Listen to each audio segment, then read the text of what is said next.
out from the draft starting today. So let's play a little game of let's earn an A. I'm going to throw out a team, and my colleagues here are going to tell me what they have to do to earn an A grade coming out of the draft. Kevin Clark, we start with you, and the team I'm going to give you, the New York Jets. The Jets. Jets.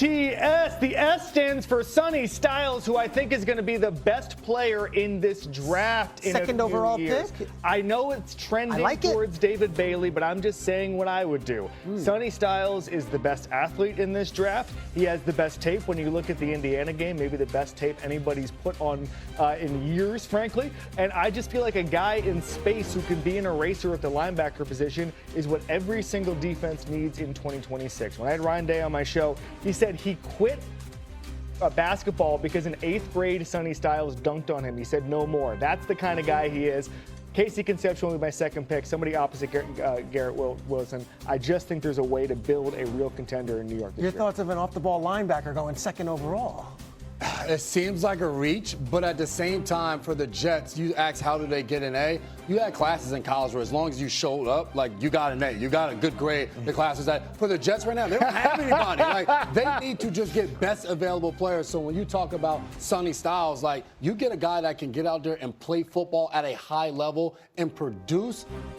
I say all that to say I would draft Arbel Reese. What's going on at Rutgers, by the way? That's not exactly. I was talking about Emory. I was looking at Schrags. I was giving him something he could relate to. Nice goal. You almost won the championship. You saw that. It was great. Your thoughts on the Jets? Sonny Styles at 2, I think would be the earliest drafted linebacker since LeVar Arrington, if that's where he goes. Don't quote me on it. I'm trying to go through every second overall pick in my head.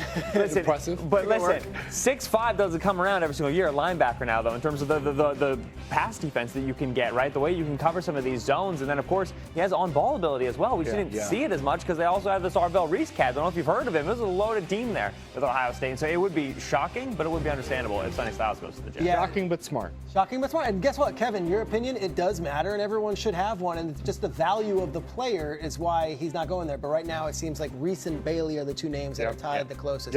Ben Solak, what do the Dolphins need to do to get an A in the first round? They leave the 11th overall pick and the 30th overall pick. You know, when it's gift-giving season, you got to figure out what to get for the person who has everything. The Dolphins is what you get the team that needs everything, right? I mean, I guess this roster got kind of gutted over this last offseason. So at 11, I'd give him Mansour Delane. This is the cornerback at LSU. He's probably going to be corner 1 in this class. Here's the fun stat for him. 0 touchdowns allowed.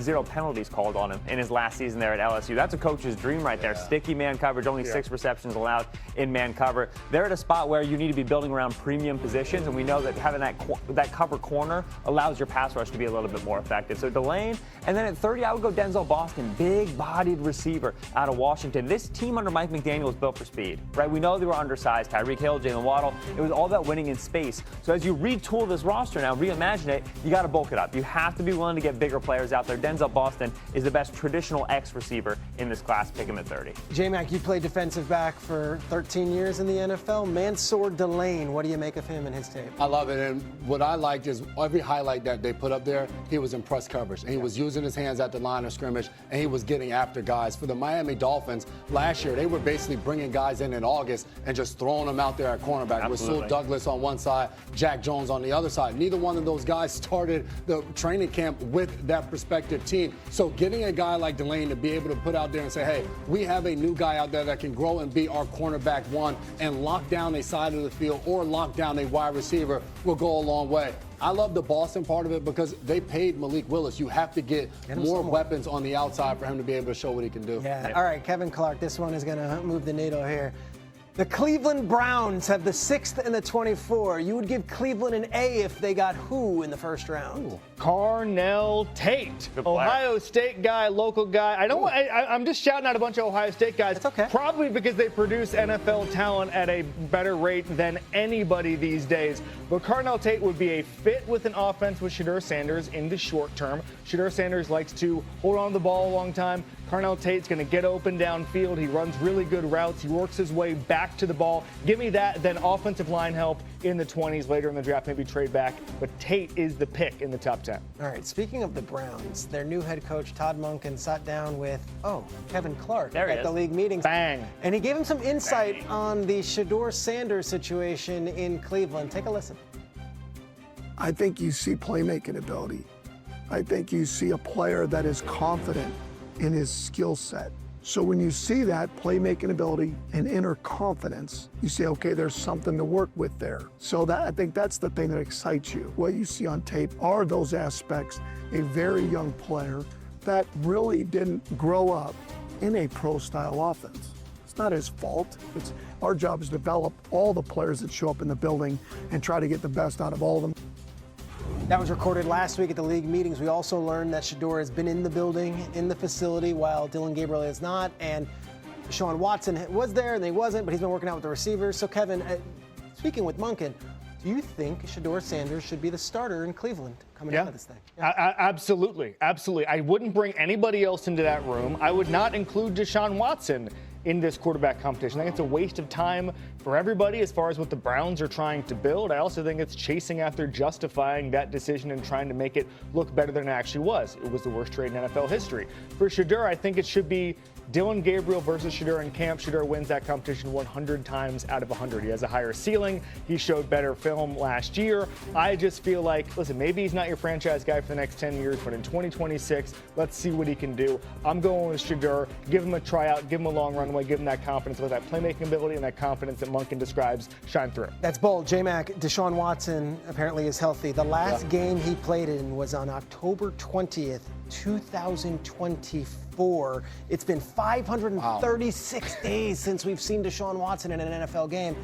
What do you make of his comeback and his opportunity here to maybe contend for that starting job? He's going to be a part of the competition, and I think he should. I think something that Kevin just said, where he said maybe Shedeur's not your future quarterback for the next 10 years, but for this year, well, if we don't know what the answer is to the next 10 years, then why not give everybody a shot that you have in that quarterback room to go out there and compete? Now, the last time we saw Deshaun Watson, it wasn't pretty by any stretch, so I'm not saying you should be handing the job over to him. I would start with Shedeur Sanders in pole position, and he would be my QB1 starting the offseason program. But he's going to have to earn that and keep it. If Deshaun Watson comes out there and proves he's the best quarterback in the room, why wouldn't you allow him to go out there and play? Ben, you devour this film like no one else. What do you make of Deshaun Watson, Shedeur Sanders, and even Dillon Gabriel in that quarterback room? I make that the 2027 quarterback draft class sounds like it's going to be pretty good. So let's keep our eyes forward. Let's look towards that. Listen, if Sanders walks in as quarterback one in this competition, it's not because of how he played last year. We need to be very clear about this. This was a historically bad rookie quarterback season. 64th out of 70 paper dropback. He threw an interception on 4% of his pass attempts, right? This is a historically bad rookie season. He was a fifth-round pick. The Browns are a terrible team, and so it's understandable, but Sanders did not earn his way into a competition here. It is just the function of the Browns quarterback room being as weak as it is. That's why this job is open. It's because we need somebody to emerge from a group of really not attractive options. Interesting. Meanwhile, on planet Earth, I loved this. We're going to stick with Todd Monken because he made headlines last week. He missed the coach's photo. Come on. That everyone else, he missed it. And the reason was because he was getting a haircut. Was that real? This week, the reporters asked him again about it, and please take a listen to the beauty that is Todd Monken. Oh, I really don't give a shit. I mean, it had nothing to do with me. I mean, they moved the meeting. I didn't miss it. I was just trying to get a sweet haircut. I mean, that's what I was trying to do. And then they moved the meeting. Now, you can claim that I should have been at the meeting when they moved it up and my ass would have known that's when it was. Yeah, okay, I got you. And was it disappointing? Bet your ass it was disappointing. Waited my whole life to be a head coach. I'm not in the head coach's picture. You'd think with AI they could have done that quickly and got me in there. Easy. He's amazing. If you don't know Todd Monken, that is him. I love him. That is him. And as we see that soundbite, we see his interview with you, I asked the most important question. What do you think of the sweet haircut he got? I mean, was that the haircut? That was the haircut. Really good. I'm going to give Monken some advice. 10 minutes in the morning, baby. Doesn't matter. You don't have to go anywhere. Just go in, hit there. Just get rid of all of it? Take my haircut. Yeah, just shave it. He was sitting next to Kevin Clark. Looked a little bit better than you. His haircut was kind of. Wow. Brutal. That's brutal. Whoa. He looked pretty good with the haircut. It was sweet. I disagree. I disagree on that one. I feel like I had the hair advantage in the interview. But yeah, no, I love the guy. I think he and McVay, they both missed the photo. They should have taken a photo together, inserted it, put it on the social media. That's it. Exactly. I suggested that to Coach Monken. It hasn't happened yet. Okay, we'll see. Guys, plenty more.